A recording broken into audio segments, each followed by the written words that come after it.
자, 17장 시작하도록 하겠습니다.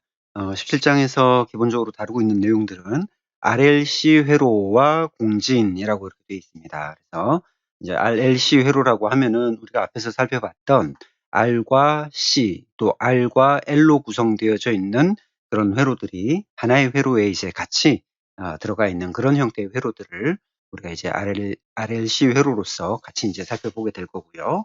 그 RLC 회로에서 나타나는 큰 특징 중에 하나가 이제 공진이라고 하는 특징이 있는데, 여기서는 이렇게 레조넌스라고 되어 있죠. 이 레조넌스라고 하는 이것이 바로 공진을 의미를 하는 겁니다. 그래서 이 공진이라고 하는 현상이 전기전자 분야에서 굉장히 이제 중요한 하나의 어떤 현상 또 특징으로 이렇게 이제 사용이 되고 있고 적용이 되고 있는데, 뭐 특별히 이 공진 현상이 가장 잘 적용되고 있는 시스템이라고 한다면 바로 이제 안테나 시스템이라고 할 수 있을 겁니다. 그래서 이런 통신과 관련된 이런 시스템들은 예를 들어서 이제 어떤 특정한 주파수들을 우리가 골라서 이렇게 청취할 수 있도록 이제 라디오라든가 이제 이런 것들은 결국은 이런 공진 현상의 특징들을 이용한 그런 시스템이라고 할 수 있습니다. 그래서 그 공진 현상이 어떤 특징들을 가지고 있는지 이번 장에서 간략하게 살펴보도록 하겠습니다.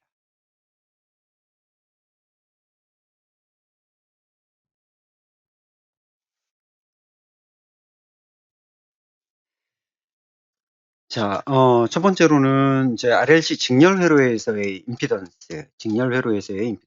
우리가 이제 계속 앞에서 15장, 16장에서 RC 회로, RL 회로를 볼 때 항상 이제 이런 순서로 우리가 계속 살펴보고 있는 거죠. 먼저 직렬 회로의 특성을 살펴보고, 그 다음에 병렬 회로의 특징을 살펴보고, 그 다음에 직렬과 병렬이 이렇게 이제 혼합되어져 있는 그런 회로를 이제 해석하는 그런 순서로 우리가 이제 쭉 지금까지 공부를 해왔습니다. 그래서 여기서도 마찬가지로 RLC, 즉 저항과 인덕터와 캐패시터가 직렬로 연결되어져 있는 이런 회로에 대해서 어떤 특징이 있는지, 그 회로에서의 리액턴스, 또 그 회로가 가지고 있는 임피던스, 이런 것들을 우리가 이제 한번 살펴보도록 하겠습니다. 자, 인덕터하고 캐패시터가 이렇게 직렬로 연결되어져 있는 회로에서는 각각이 가지고 있는 리액턴스가 있겠죠. 근데 이 리액턴스가 서로 상쇄되게 됩니다. 상쇄. 그래서 전체 리액턴스 값, 우리가 리액턴스 X로 표시하고 전체를 의미하는 토탈을 이렇게 이제 첨자로 쓰고요. 그 전체 리액턴스 값은 절대값을 취한 XL-XC로 이렇게 나타낼 수 있습니다. 또 때로는 우리가 XC-XL로도 이렇게 이제 나타낼 수가 있겠죠. 그래서 절대값을 취한 그런 값으로 나타낼 수가 있습니다. 그리고 전체 임피던스의 값은 임피던스 G를 쓰고 전체를 의미하는 토탈의 첨자를 써서 전체 임피던스 G는 결국 루트 R 제곱 플러스 앞에서 구한 우리 X 토탈의 제곱으로 나타낼 수 있다. 그리고 또 위상각 세타는 아크탄젠트 R분의 X 토탈로 이렇게 계산을 할 수 있는 겁니다. 그래서 이걸 복수 표현으로 나타내 보면 G는 R 플러스 JXL 마이너스 JXC. 그러니까 우리가 지금까지 배워왔던 그 임피던스의 기본 형식을 그대로 전체를 다 이렇게 이제 복합적으로 나타낸 거죠. 그래서 우리가 이걸 또 다시 이렇게 요 수식을 표현해 보면 결국은 임피던스 G는 크기는 루트 R제곱 플러스 XL-XC의 제곱이 될 것이고 위상각은 아크탄젠트 R분의 X 토탈 값으로 나타낼 수가 있습니다. 그래서 우리가 RLC 직렬회로 R과 L과 C가 이렇게 직렬로 연결되어져 있는 이 회로에서 만약에 이 XL 값이 XC보다 크다면, XL이 XC보다 크다면 그럴 때는 이런 회로를 우리가 유도성 회로다라고 이렇게 이야기를 할 수 있어요. XL 값이 크니까 XL은 유도성 회로다. 그 다음에 반대로 XC가 더 큰 경우, XC가 더 큰 경우에는 당연히 이 캐패시터가 가지고 있는 특징이 더 많이 나타나겠죠. 그러니까 당연히 이것은 용량성 회로다라고 이렇게 이야기를 하고요. 유도성 회로, 즉 XL이 XC보다 더 큰 이런 유도성 회로는 당연히 우리가 인덕터의 특징처럼 전류는 전압보다 뒤지는 특징을 가지고 있고요. 또 용량성 회로, XC가 더 큰 이런 용량성 회로는 전류는 전압보다 앞서는 특징을 가지고 있다라고 하는 겁니다. 자, 다음 RLC 직렬 회로에서 전체 임피던스를 직각좌표 형식과 극좌표 형식으로 각각 구해보시오라고 했습니다. 우리 교재 811쪽에 있는 예제 17-1번 문제입니다. 자, 어떻게 해야 될까요? 우선은 L과 C가 각각 L은 10mH, 그 다음에 캐패시터의 값은 470 피코페럿이라고 하는 이 소자의 값으로 나타나 있죠. 그러면 당연히 우리가 이렇게 이제 L과 C의 값으로 나타나 있을 때는 먼저 XC의 값, 또 XL의 값, 이렇게 리액턴스 값을 먼저 구해야 되겠죠. 자, 그러면 우리가 이제 이미 알고 있는 이 XC를 구하는 공식 2파이 F C분의 1이죠. 그 다음에 XL은 2파이 FL로 이렇게 구할 수가 있겠죠. 각각. 여기에 주파수가 이렇게 주어져 있으니까 F 값이 대입이 되면 되고, C 값은 여기에 있고, L 값은 여기에 있죠. 그래서 각각 대입을 해서 구해보는 겁니다. 2파이 곱하기 F 100kHz, 100kHz 곱하기 C 값 470 피코페럿, 470 피코페럿입니다. 이거분의 1. 이렇게 해서 우리가 이제 계산을 해보면 3.39 킬로옴 이렇게 이제 계산이 되고요.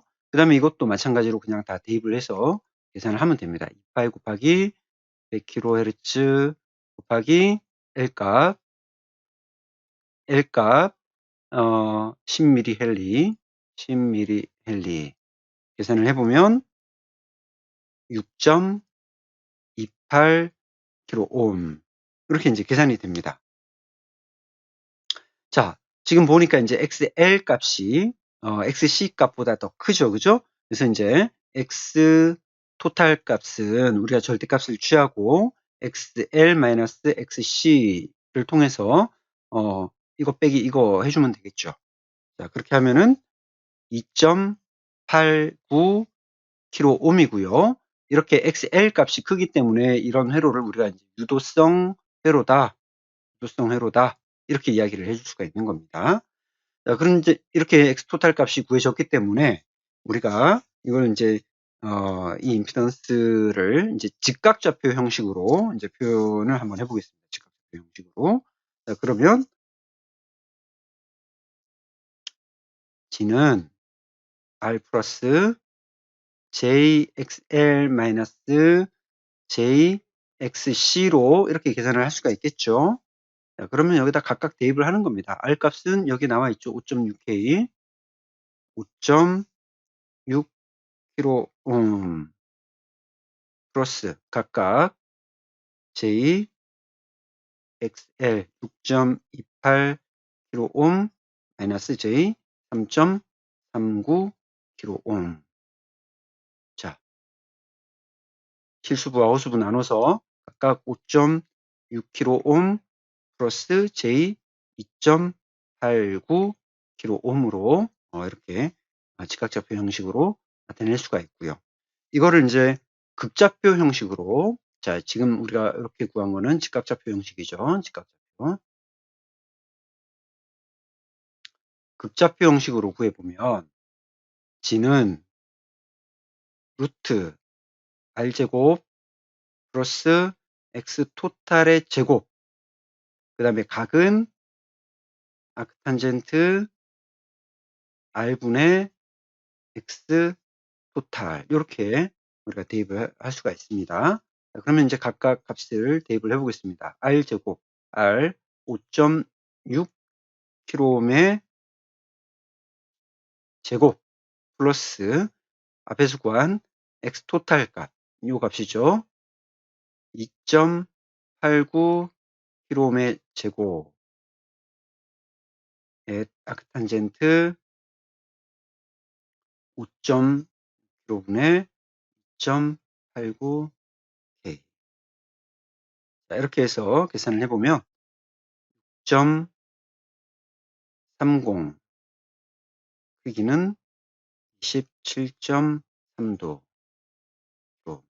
이렇게 구하실 수가 있습니다. 자, 앞에서 우리가 이제 그 직각좌표 형식으로 구했고, 요거는 극좌표 형식으로 구한 거죠. 극좌표.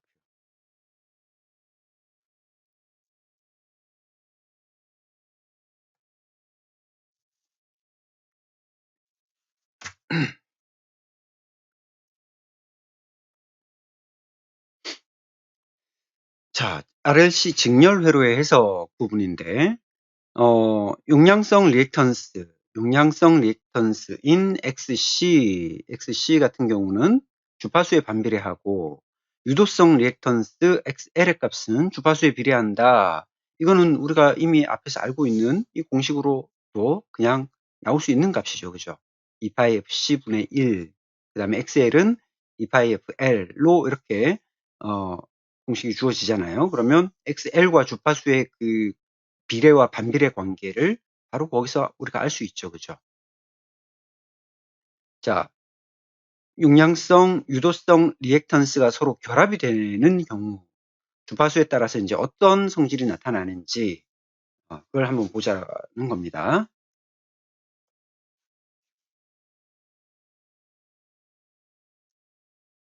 자, XL과 XC가 주파수에 따라서 이제 어떻게 변하는지. 자, 먼저 우리 XC는 주파수에 따라서 반비례한다라고 했어요. 그죠? 주파수의 크기에 따라서 반비례하는 관계를 가지고 있고요. 그 다음에 XL은 2파이 FL이기 때문에 주파수와 비례하는 그런 관계를 가지고 있어요. 그래서 우리가 그래프를 이렇게 나타내 보면 이렇게 XL에 의해서 나타나는 그래프와 그 다음에 XC에 의해서 나타나는 그래프가 이렇게 지금 현재 점선으로 이렇게 나와 있죠. 교차되는 이런 부분들이 있습니다.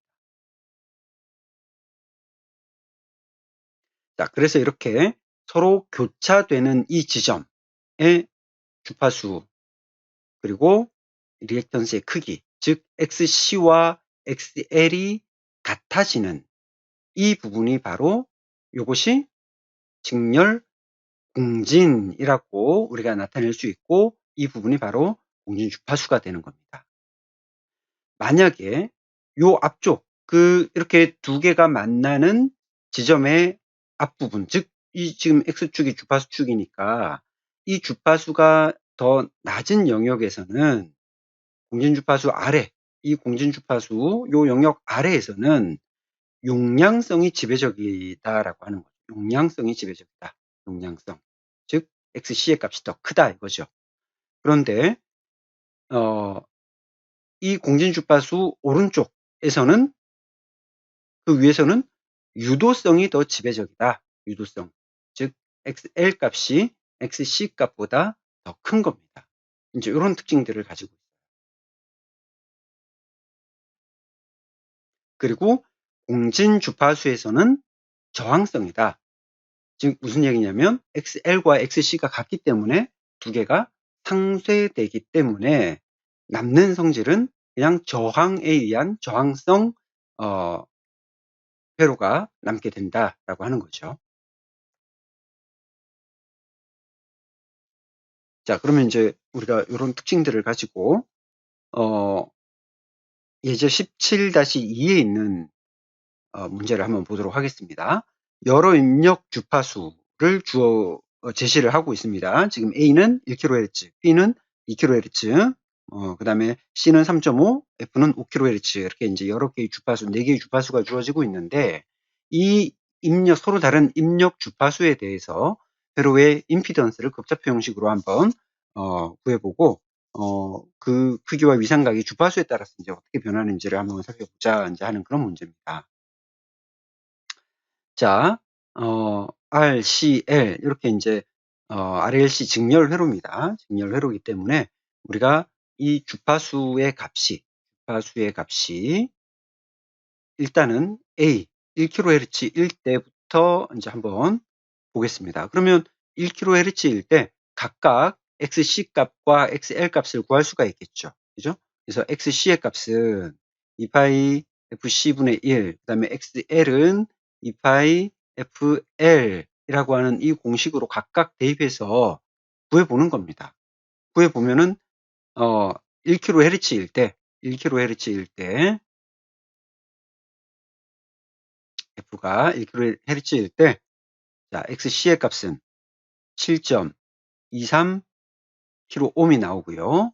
XL의 값은 628옴이 나옵니다. 자, XC의 값이 XL보다 크죠. 그러니까 용량성 회로인 겁니다. 자, 용량성 회로고, 그럼 우리가 이 상태에서 임피던스를 극좌표 형식으로 구해봐라 했으니까, 자, 그래서 임피던스를 극좌표 형식으로 나타내는 앞에 공식을 그대로 대입을 해보겠습니다. 는 R제곱 플러스 XL 마이너스 XC의 제곱. 그리고 자, 이 회로가 지금 이 XC의 값이 더 큰 용량성 회로죠. 지금 이거는 용량성 회로가 되는 겁니다. 용량성 회로가 되기 때문에 각의 위상각의 크기는 마이너스가 되고 아크탄젠트 R분의 토탈 값 이렇게 나오겠죠. 그래서 R, XL, XC 값을 그대로 대입을 해서 그것을 계산을 해보면 7.38 각은 마이너스 63.4도 오hm 이런 값이 나오게 됩니다. 자, 기본적으로 이제 이와 같은 형식으로 우리가 B나 그 다음에 C, D의 값을 서로 이제 이 주파수만 다른 거죠. 주파수만 다르게 해서 똑같은 형식으로 구해보는 겁니다. 자, 그러면 1kHz일 때 이렇게 이제 값이 나왔고요.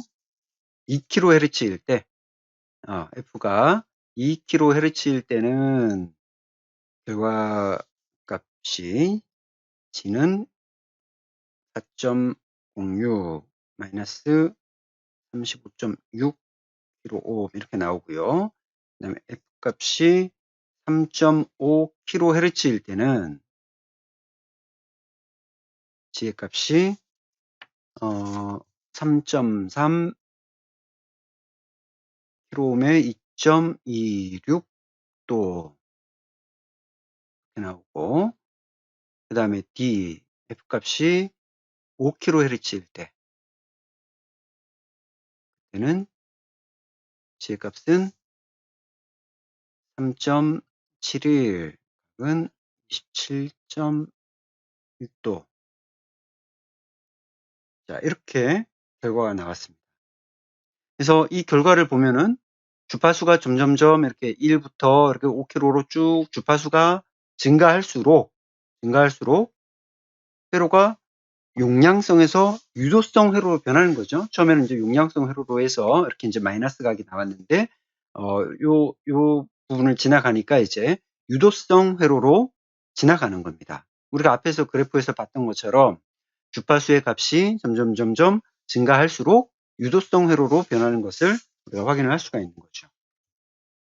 자, 그래서 이제 결론적으로 얘기를 하자면 우리가 RLC 회로에서의 임피던스 값은 결국 XL의 값, 또 XC의 값, 즉 인덕터와 캐패시터가 가지고 있는 그 값들에 따라서 어떤 것이 더 크냐에 따라서 용량성 회로가 되기도 하고 유도성 회로가 된다라고 하는 것을 알 수 있는 거죠.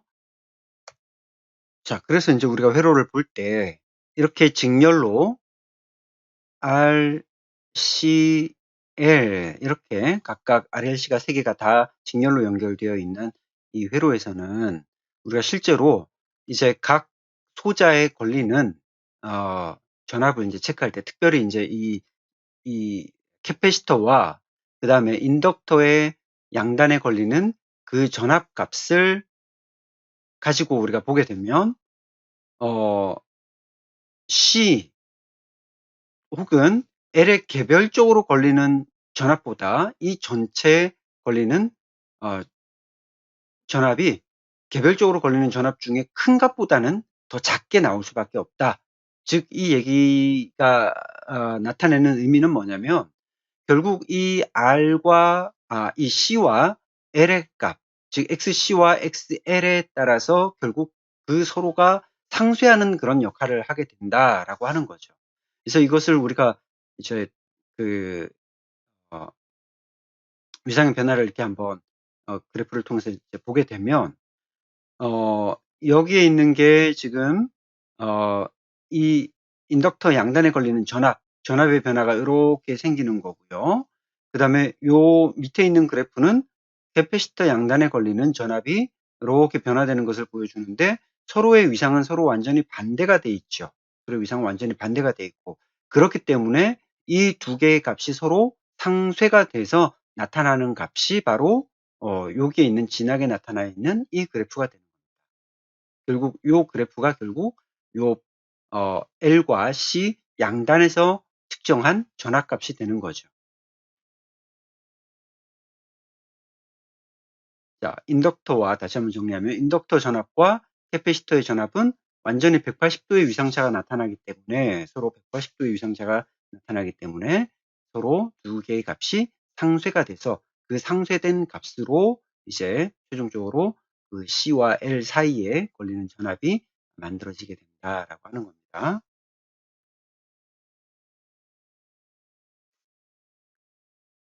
자, 이제 17-3을 한번 보면서 또 문제를 보도록 하죠. 회로에 흐르는 전류와 각 부품 양단의 전압 강하를 구하시오. 그리고 모든 결과를 극좌표 형식으로 표시하시오. 이렇게 문제가 나왔습니다. 자, 우리가 먼저 임피던스 먼저 한번 구해보겠습니다. 임피던스 G는 R 플러스 JXL 마이너스 JXC 자, 이렇게 극좌표 형식으로 직각좌표 형식으로 먼저 표현을 한번 해보겠습니다. 75kΩ 더하기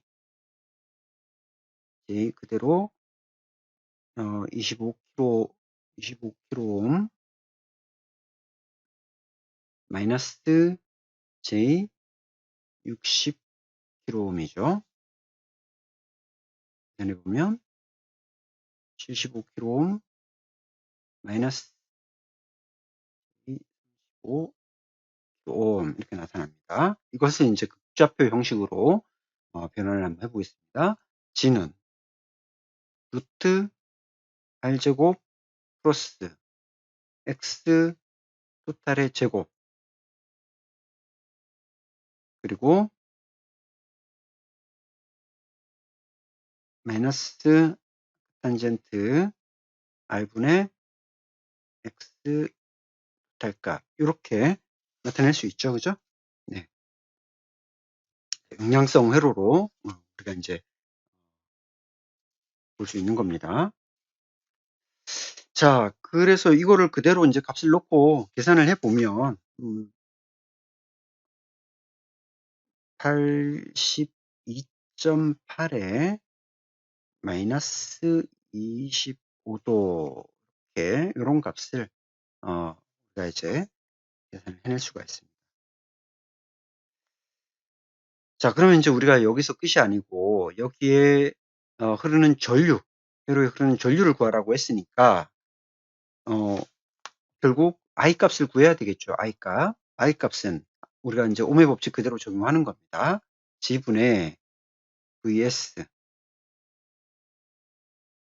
G 값은 앞에서 구한 요 값이죠. 그러니까 82.8에 각은 마이너스 25도, 또 ohm의 전압은 10V에 0도 이렇게 되어 있는 수식으로 해서 우리가 값을 구해보면은 121은 각은 25도, 25.0도 마이크로 암페어 이렇게 전체 전류가 구해지는 겁니다. 자, 전체 전류가 구해졌다면 결국 전류는 여기서 이렇게 흘러가는 이 전류 값이 되는 거죠. 그러면 우리가 전류를 알고 있으니까 각각의 부품에 걸리는 전압 강하 구하는 건 간단하죠. 그죠? 이것도 마찬가지로 V는 IR이라고 하는 기본적인 ohm의 법칙에 그대로 적용을 해보면 되는 겁니다. 우선은 R에 걸리는 전압 VR, V는 IR이죠. 그대로 IR 이 전류 곱하기 전압 그대로 계산을 해보면 될 것이고, 그 다음에 인덕터에 걸리는 전압 VL은 R이 아니고 이제는 XL이죠. L.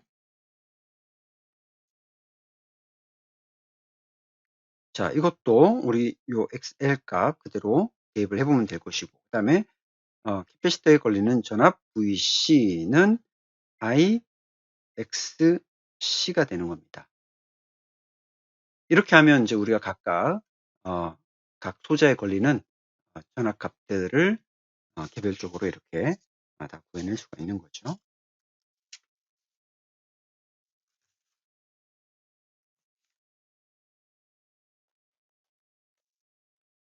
자, 우리가 이제 XL과 XC의 값을 보고 이렇게 이제 용량성 회로인 경우에는 위상각이 마이너스가 된다라고 하는 거 잊지 않고 이제 적용을 해야 됩니다.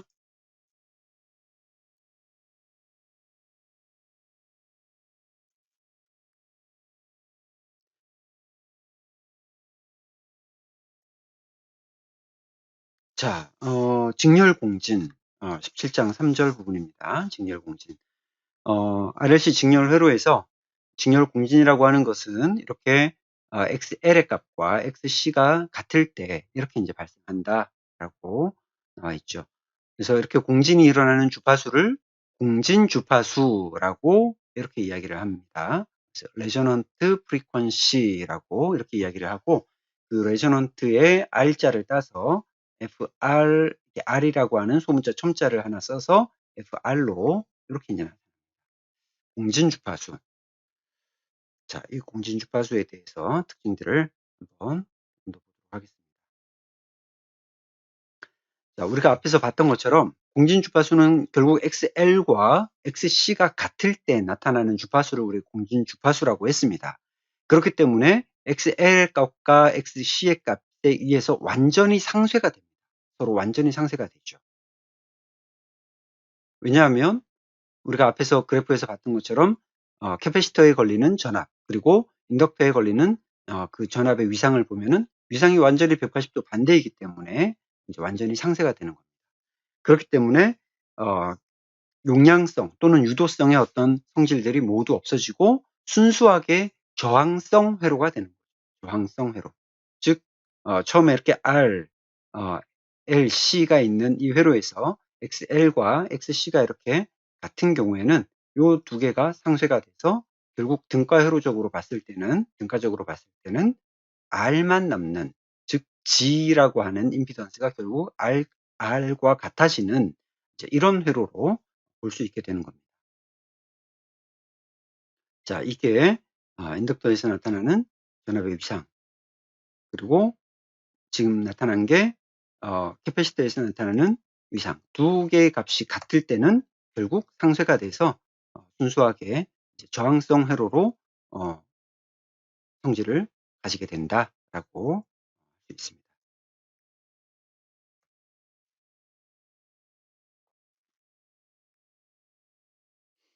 자, 다시 한번 얘기를 하는 겁니다. 공진 시에는 자, 우리가 이제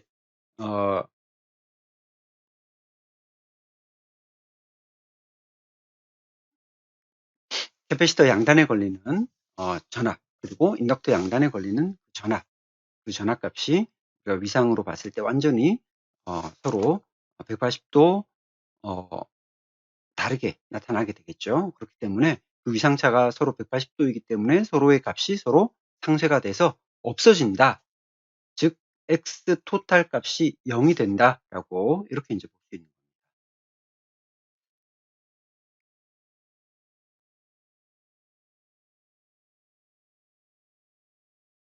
자, 그래서 이제 우리가 공진 주파수라고 하는 것을 통해서 구할 수 있는 기본적인 공식 하나가 있는데 공진 주파수를 구하는 기본적인 공식 FR은 2파이 루트 LC분의 1이라고 하는 이런 공식으로 우리가 회로의 공진 주파수를 구할 수가 있다라고 하는 겁니다. 자, 예를 들어서 이제 이런 문제가 있다. 이 회로에서 공진 주파수를 구하시오라고 이렇게 물어봤다면 우리가 2파이 루트 LC분의 1이라고 하는 이 공식에다가 그대로 대입을 하는 겁니다. L 값이 330 마이크로헬리고 C의 값이 2000 피코페럿일 때 이때 이 공식에 의해서 2파이 루트 LC분의 1이라고 하는 이 공식에 의해서 나타나는 계산 결과값, 이것이 바로 공진 주파수 값이 된다고 하는 겁니다. 공진 주파수 값. RLC 회로에서 임피던스의 변화를 그래프를 통해서 한번 같이 보게 되면 공진 주파수에서는 회로 저항성 된다라고 했죠. 그죠? 저항성 된다라고 했기 때문에 결국 임피던스는 저항값인 R 값과 같은 값이 나오는 겁니다. 그래서 이제 주파수가 0일 때, 주파수가 0Hz일 때는 즉 DC의 특성을 가지고 있는 거죠. 즉 변하지 않는다는 거니까. 그럴 때는 캐패시터는 개방 회로가 되는 거고, 그 다음에 인덕터는 단락 회로로 볼 수 있습니다. 그렇기 때문에 이제 XL은 0옴, 그리고 XC는 무한대, 옴이 돼서 결국 임피던스 G도 무한대가 되는 겁니다.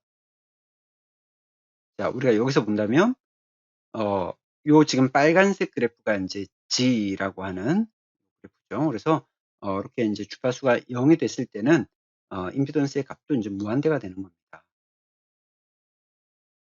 자, 그런 상태에서 이제 주파수가 증가한다면 점점 XC의 값은 감소하게 되고, 그 다음에 XL의 값은 이렇게 증가하게 되죠. 그래서 이제 이 두 개의 그래프가 만나는 요 지점, 요것이 이제 공진 주파수가 되는 FR이 되는데, 이 FR보다 낮은 주파수에서는 당연히 XC가 XL보다 크기 때문에 이 임피던스 G도 이 XC의 변화에 따라서 점점점 감소하게 됩니다. 그러다가 이제 공진 주파수를 만나게 되는 요 지점에서는 XC하고 XL 값이 같기 때문에 결국 임피던스 G는 R과 똑같은 값이 되고, 그 이후를 지나서 주파수가 점점 증가하게 되면 XL의 값이 XC보다 크기 때문에 XL의 크기를 따라서 임피던스 G의 크기도 똑같이 증가하게 되는 이런 특징을 가지게 된다. 그래서 요렇게 빨간색으로 해당하는 임피던스의 그래프가 이렇게 이제 만들어지는 겁니다. 이런 특징을 가지고 있다라고 하는 것을 우리가 알고 있으면 되겠죠.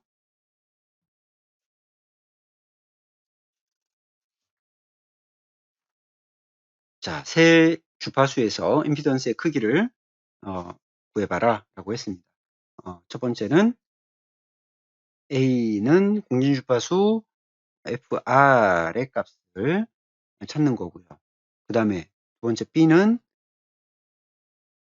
FR-1kHz 이렇게 나와 있네요. FR-1kHz일 때, 그 다음에 C는 FR 플러스 1kHz일 때, 즉 공진 주파수 FR을 중심으로 마이너스 1kHz일 때와 그 다음에 플러스 1kHz일 때의 임피던스의 크기를 구하라라고 하는 거죠. 자, FR이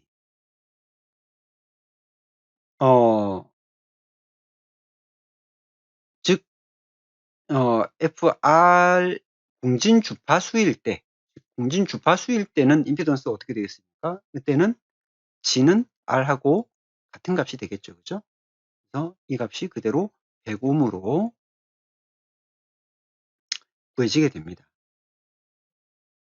그리고 당연히 공진 주파수 FR은 우리가 앞에서 2파이 루트 C분의 1이라고 하는 공식으로 일단 5.03 kHz라고 하는 값으로 이렇게 찾아지는 겁니다. 자, 만약에 자, 이렇게 이제 공진 주파수가 나와 있는데 여기서 마이너스 1일 때, 즉 주파수 F가 결국 이거는 4.03 kHz일 때, 그리고 이 얘기는 F는 6.03 kHz일 때 각각 임피던스를 구하라는 얘기잖아요. 그죠? 그럼 이제 이렇게 주파수가 공진 주파수가 아닌 다른 영역에서의 주파수가 이렇게 주어졌을 때는 우리가 이제 이 L과 C에서 각각 XL과 XC를 찾아서 최종적으로 임피던스 G를 구해내야 되겠죠. 각각. 그죠? 그래서 그렇게 구해보면 첫 번째 주파수가 4.03일 때는 이때는 G의 값이 1.42 kΩ 이렇게 나오고요. 그 다음에 이때는 G의 값이 1.15 kΩ 이렇게 나타나게 됩니다.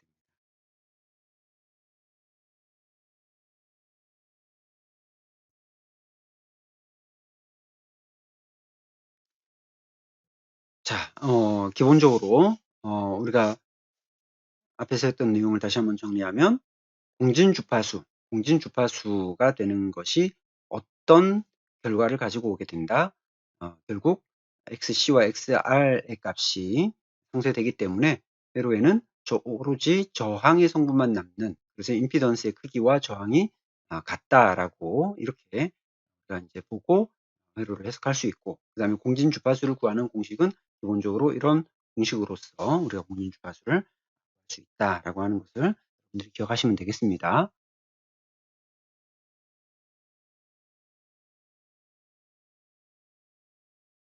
자, 위상각의 변화는 이렇게 이제 공진 주파수보다 낮은 주파수에서는 당연히 XC의 값이 XL보다 크다라고 했죠.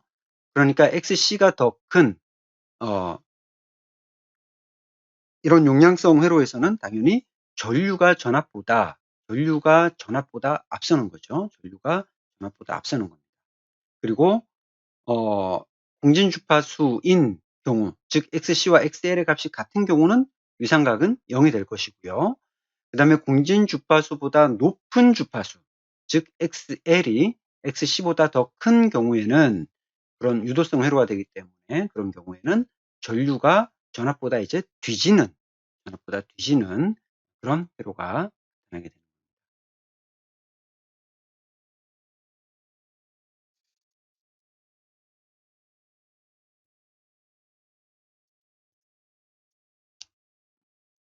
한번 마지막으로 이제 공진에 대해서, 직렬 공진에 대해서 요약을 하면 용량성 리액턴스, 유도성 리액턴스는 서로 같다 이거죠. XC와 XL이 같다. 그리고 전체 임피던스는 최소가 되고 이제 상쇄가 돼서 없어지고 이제 저항성 회로가 된다. 그리고 그때 전류는 최대가 된다. 이거는 뭐 당연히 우리가 다른 저항이 직렬 회로에서 다른 저항이 사라지기 때문에 전류는 그때 최대가 된다라고 할 수 있고요. 그 다음에 이때는 순수하게 저항성 회로이기 때문에 전원 전압과 그 다음에 전체 전류의 위상각은 같은 위상이다라고 이렇게 이야기를 할 수 있습니다. 공진 주파수는 FR은 2파이 루트 LC분의 1이라고 하는 공식으로 구해지는데 결국 이 공식에서 주어지는 요소 L과 C의 값에 따라서 이제 공진 주파수가 결정이 됩니다.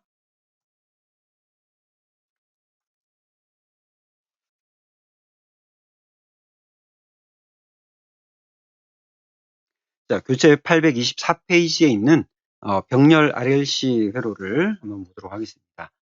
병렬 RLC 회로는 우리가 조금 간단하게 보고 진행할 수 있을 것 같습니다. 우리가 앞에서도 이제 컨덕턴스, 서셉턴스, 어드미턴스와 같은 것들을 개념들을 가지고 와서 병렬 회로에서 적용을 했습니다. 그래서 다시 한번 정리하면 우리가 이제 저항의 역수를 취한 것을 이제 컨덕턴스라고 하고, 그 다음에 리액턴스를 역수를 취한 것을 서셉턴스라고 B로 나타냈고요.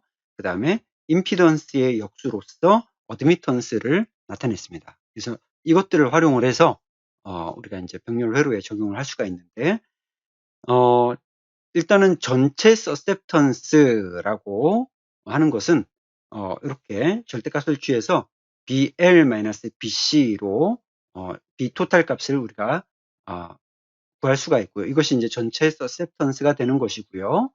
이때 어드미턴스 Y는 루트 G 제곱 플러스 B 토탈의 제곱이 되는 겁니다. 그러니까 이제 G는 우리가 저항의 역수인 컨덕턴스잖아요. 그죠?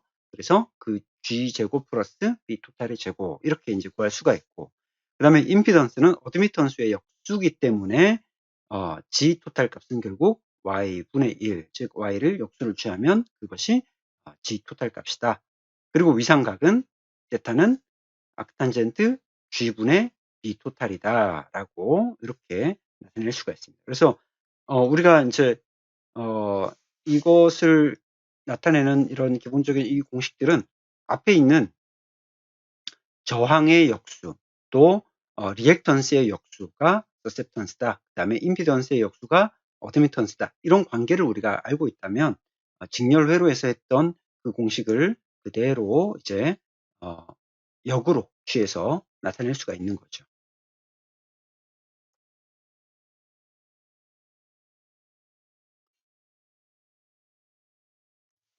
자, 병렬회로니까 RLC가 이렇게 병렬로 연결되어져 있는 회로입니다. 기본적으로 우리가 XC는 주파수에 반비례하고 XL의 값은 주파수에 비례한다라고 하는 것은 이미 앞에서도 계속해서 살펴봤고 또 알고 있는 내용이죠. 자, 그래서 이제 이런 회로에서 이렇게 RLC가 병렬로 연결되어져 있는 회로에서 우리가 몇 가지 특징들을 보게 되면은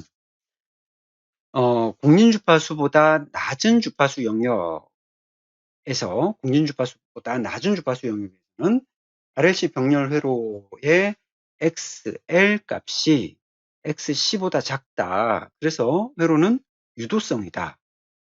그리고 주파수가 증가하면 XL은 증가하고 XC는 감소하죠. 그리고 그렇게 XL과 XC가 같은 지점에서 마찬가지로 여기서도 이제 공진이 이루어지게 되죠. 그래서 그때는 병렬 공진이 발생한다라고 이렇게 이야기를 할 수 있는 거고, 그 다음에 그 공진 주파수보다 높은 영역에서는 RLC 병렬 회로에서 XC 값은 XL보다 작아진다. 그래서 회로는 용량성 회로가 된다라고 하는 기본적인 특징들을 동일하게 나타내고 있는 겁니다. 자, 우리 예제 문제를 한번 통해서 한번 보도록 하죠. 자, 이렇게 RLC가 병렬로 연결되어져 있는 회로입니다. 이런 회로에서 전체 임피던스를 구하시오라고 했습니다. 자, 제일 첫 번째는 우리가 이제 역수를 이용한 방식을, 우리 병렬 회로에서는 역수를 이용한 방식을 이제 계속 도입을 하는 거죠. 그래서 저항의 역수 컨덕턴스 G의 값을 이렇게 먼저 찾아내는 겁니다. 자, G는 R분의 1로 계산을 할 수가 있고 1mS로 나타낼 수가 있고요. 계산이 되는 거고요. 그 다음에 XL의 값. 자, 여기에 만약에 그 인덕터가 인덕터의 값으로 그냥 인덕턴스로 나타났다면 여러분들이 당연히 이제 XL과 또는 캐패시터의 값을 XC로 나타내는 것은 이제 다 우리가 할 줄 아는, 계속 반복적으로 했기 때문에 할 줄 아는 내용이고, 직접 이렇게 XL과 XC로 나타났기 때문에 그대로 대입을 하기만 하면 되겠죠. 자, 그래서 이제 서셉턴스의 값을 구해보니까 0.5mm 지멘스로 나타났습니다. 그래서 이게 이제 인덕터에서 서셉턴스, 그 다음에 캐패시터에서의 서셉턴스 값을 각각 구하는 겁니다. BL과 BC를 구했죠. 그래서 이렇게 B 토탈 값은 BL-BC 절대값으로 우리가 구할 수가 있죠. 이렇게 해서 0.5-0.2에서 0.3으로 나타났습니다. 자, 그 다음에 이제 구할 것은 우리가 앞에서 봤던 것처럼 Y 토탈 값. Y 토탈 값은 루트 G 제곱 플러스 B 토탈의 제곱으로 이렇게 어드미턴스 값을 구할 수가 있고요.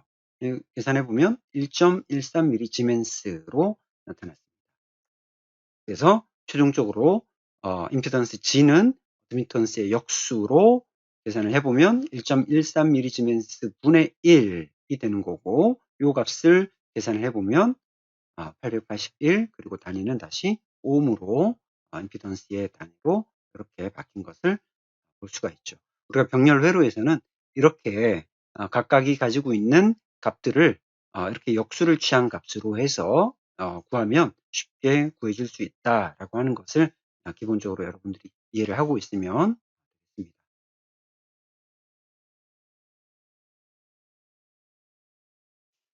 자, 우리가 병렬 회로에서는 전류의 관계에 대해서 한번 봐야 되는데, 우리가 앞에 직렬 회로에서는 이제 각 소자에 걸리는 전압의 관계를 보고서 서로 상쇄되는 것을 확인을 했고요.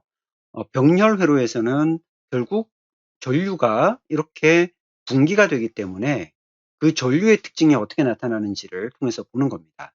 그런데 어쨌거나 우리가 이 캐패시터와 인덕터에 서로 그 흐르는 전류의 위상을 보게 되면 서로 180도의 위상차를 가지게 된다는 것을 알 수 있죠.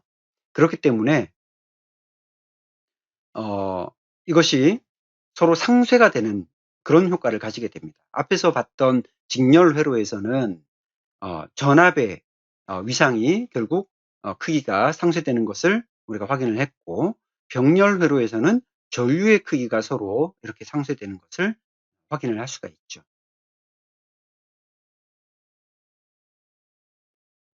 그래서 이 XL과 XC의 값이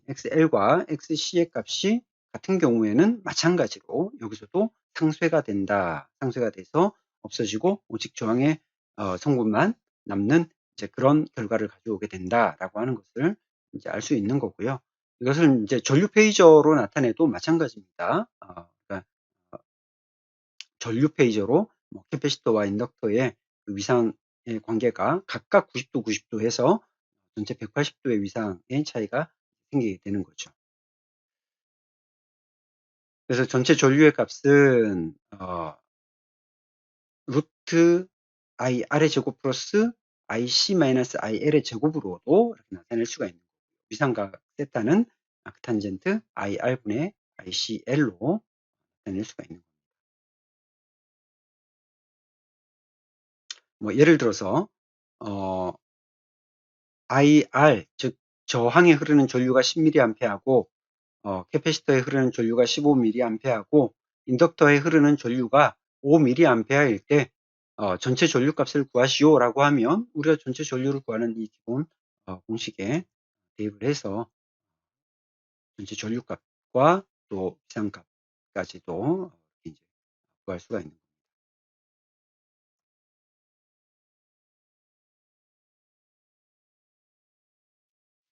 자, 예제 17-10을 통해서 한번 예제를 풀어보도록 하겠습니다.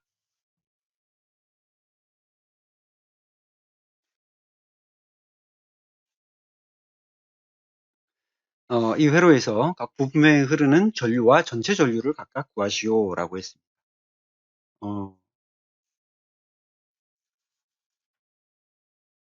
자, 전체 전류를 구해보면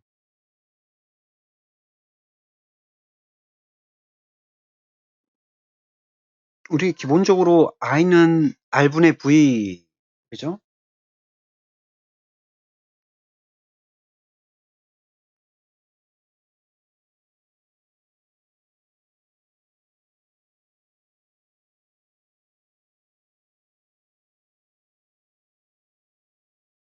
자, 각 부품에 흐르는 전류의 값을 구하려면, 자, 우선은 이제 이렇게 다 R과 C와 L이 병렬로 연결되어 있으니까 각 단에 걸리는 전압은 전원 전압과 다 동일하겠죠. 그죠? 그래서 우리가 전압 알고 있고 또 저항값을 알고 있으니까 전류값은 각각에 흐르는 전류값은 계산이 되겠죠. 그죠? 여기에 IC 쪽으로 흐르는 전류 IL이라고 했을 때 I는 R분의 V죠. R분의 V. 이렇게 해서 R 값 알고 있고 V 값 알고 있으니까 이 값이 구해지겠죠. 그 다음에 IC는 캐패시터에 흐르는 전류 C는 이거는 XC분의 V로 구할 수가 있죠. XC분의 V. 또 IL은 XL분의 V. 각각 이 값들을 우리가 구할 수가 있습니다. 그죠? 그래서 요 세 개의 값을 다 더하면 I토탈이 나오는 거죠. 세 개의 값을 다 더하면. 왜냐하면 I토탈이라는 것은 결국 여기서 이렇게 흘러가는 전류, 요 값이 되는 거니까 여기서 이렇게 다 분기가 되는 거죠. 분기. 요게 이제 I토탈 값이 됩니다. I토탈 값은 결국 요 세 개의 가지 전류를 전부 다 합한 값이 되는 거죠.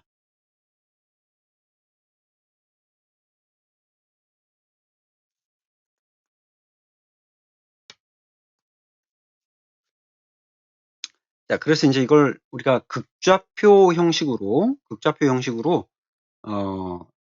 변환을 해보면 우리가 앞에서 봤던 그 I토탈 값을 구하는 형식으로 R의 제곱 플러스 C 마이너스 L의 제곱으로 각은 탄젠트 분의 ICL 이렇게 구할 수가 있습니다.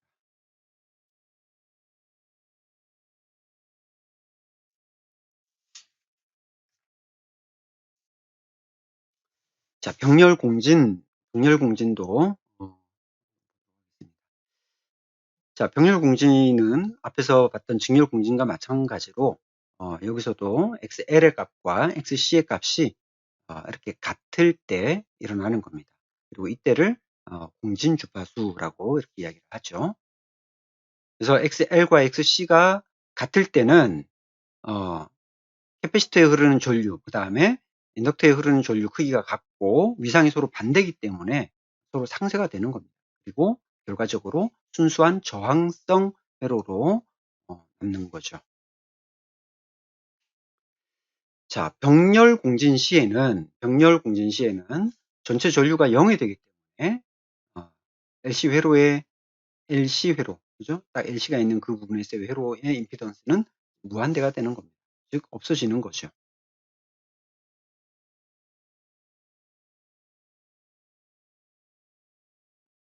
그리고 병렬 공진 주파수의 그 공진 주파수를 구하는 공식도 앞에서 봤던 것과 동일하게 Fr은 2파이 루트 LC분의 1이라고 하는 공식으로 구해지는 겁니다. 그리고 어디까지나 이 공식은 아이디어란 케이스입니다. 이상적인 케이스.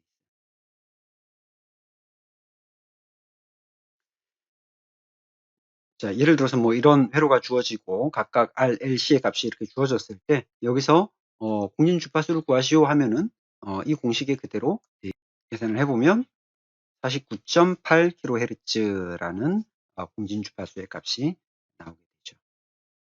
자, 그래서 우리가 이렇게 이제 RLC 회로에서 이 L과 C에 따라서 어떤 유도성 또는 용량성 회로로 나타나는가, 그리고 그것이 두 값이 서로 어떻게 상쇄가 되는가, 그리고 정확하게 그 XC와 XL이 일치하는 영역에서 공진 주파수가 나타난다라고 하는 것을 기억을 하고 그 공진 주파수를 구할 수 있는 그런 공식들을 기억하는 정도, 이 정도로 여러분들이 이해하시면 17장의 내용은 어느 정도 커버가 된다라고 볼 수 있을 것 같습니다.